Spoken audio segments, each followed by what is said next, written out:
actually went right You went into right into college? college. I continued the tradition at my school. Okay.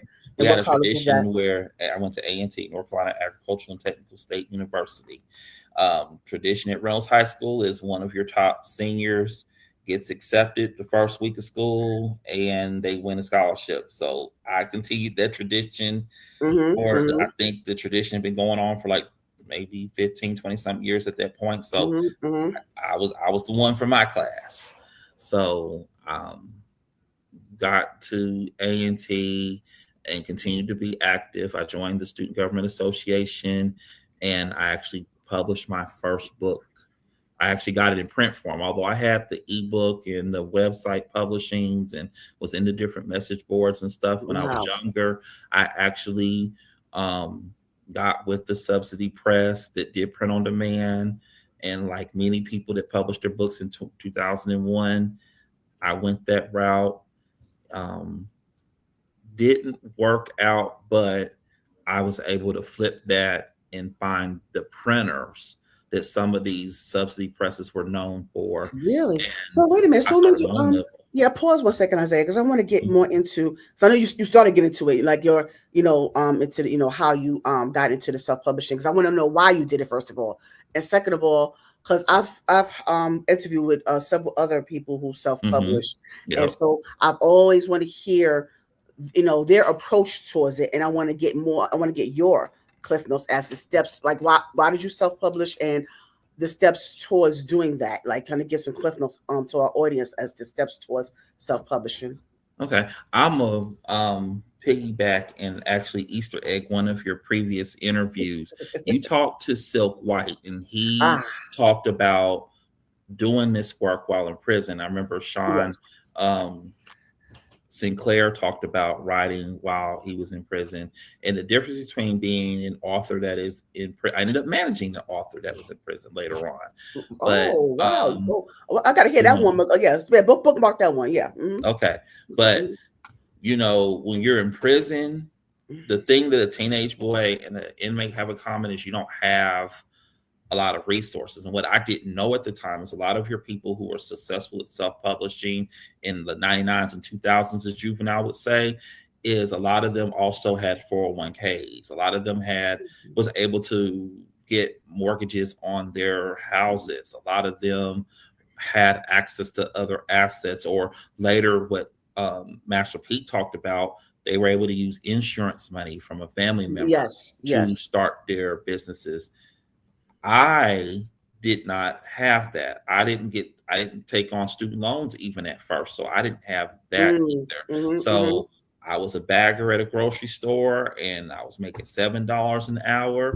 And that's how I published my books. Now, That's in amazing. college, now when I was in high school, I put like an electronic file of all the work I had done on floppy disk. And I used to sell floppy disk for $1. Floppy disk. And I printed, like if someone wanted the book print on a 3-ring binder, I think I charged them $8 or $9 or $10. And Wow. what color This, binder do you want? wow. So, You had and the I hustle in printed you. it that way, and I used that to, sell the books. And I even did that for a little while. My first year in college, I sold the floppy disk files, because by this time, ebooks were becoming popular. Or I would say popular. They were becoming more of an alternative format. More and more people were starting to Mm-hmm. publish their Mm-hmm. books Mm-hmm. in this format. So I still charged $1 for my floppy disk because that's what I knew was going to get me the money the fastest. So I still did that. But then once I got with the different printers, I reestablished it's kind of like following the recording industry. I went from having a production label to having a full fledged house, because you're not a publisher unless you own your ISBNs. That is still true in 2026, contrary to popular belief. You are not a publisher unless you own that 13 digit. It's 13 digit now. When I Okay. started, it was 10. Oh, We okay. only use 10 of the 13 digits. Now you have to use all 13. Um, so I had, I got my LLC together, got my EIN, and I got my website up. So I have my publisher's website and my author's website. So I was maintaining two different websites because I initially wanted to publish other people as well eventually. but I published my first couple of books, and I didn't have money to hire a great um, like a professional editor that Mhm, had been mhm. doing it in a while. I don't Right. have nobody to help me because most of the people who helped me publish my first three books, we were all college students. So all of us was getting into this game, trying to figure it out together. I didn't have money to get the great covers that a lot of them had. So Right. my Right. friend that could teach me a little bit here and there on Photoshop, or I was turning Yeah, MS Photoshop. Paint. Yeah. I was turning MS Paint scribbles into book covers. So ask me why I thought that was a good idea, but I sold books It that worked way. at that time. Yeah. Yeah. Yeah, I did what I had access to, and it wasn't until my third book, like it's like each book got better. First book didn't have a picture of a person. The second book had a picture of a person, so this was a great improvement. I got somebody on my book cover. By the time the third book came out, I did a photo shoot. One of my guys I actually went to high school with him. He did I paid him to do a photo shoot, and however I can't remember because it's not the traditional process, but whatever printer I used allowed me to upload, Mm, put font on top of the picture, and next thing you know, Hold On Be Strong was my first best-selling book. mm. That it ran away from there. Okay. Yeah. So as I was going to college, Yeah. Wow. I was putting books out.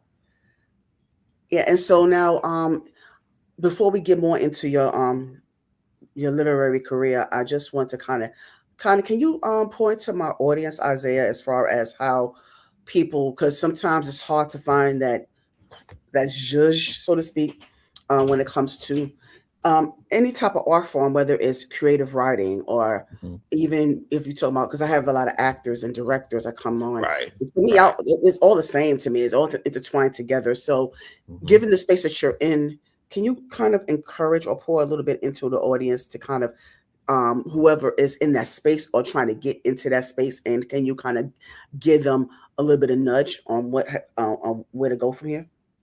I think by the time I started, I was blessed that Aaliyah had a song called Try Again. Hmm. So the Hmm. first book didn't make it.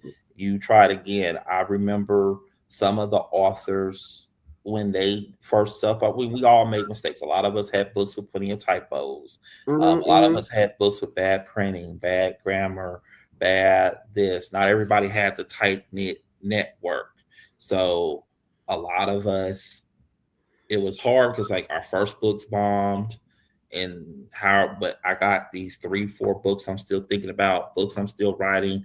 I had gotten to a point to where after the second book it was like, oh man, I'm still messing this up, but the third book was successful, but then I was struggling to keep up with that demand because I'm trying to keep up with where I think the other publishers are going. And I'm like, I got to see as I reprinted and made my books better. I've seen other authors that came out. They may have went back and redone their books. They may have went back and changed the title to their first book and re-put it out. They got better covers.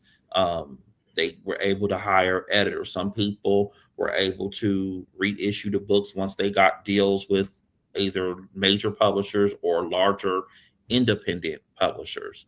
So we Hmm. were always trying again. We were always fixing the other books, or sometimes you got with these major publishers and or large independent companies and decided, I'd rather be self-published again. And Right. so you be getting those books back and fixing them and doing stuff with them. So I never let a no stop me.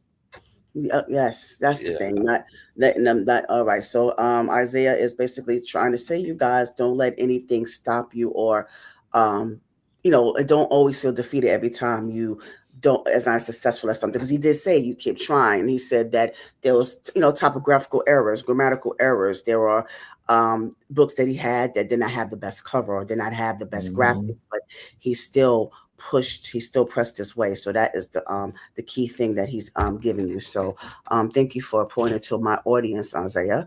And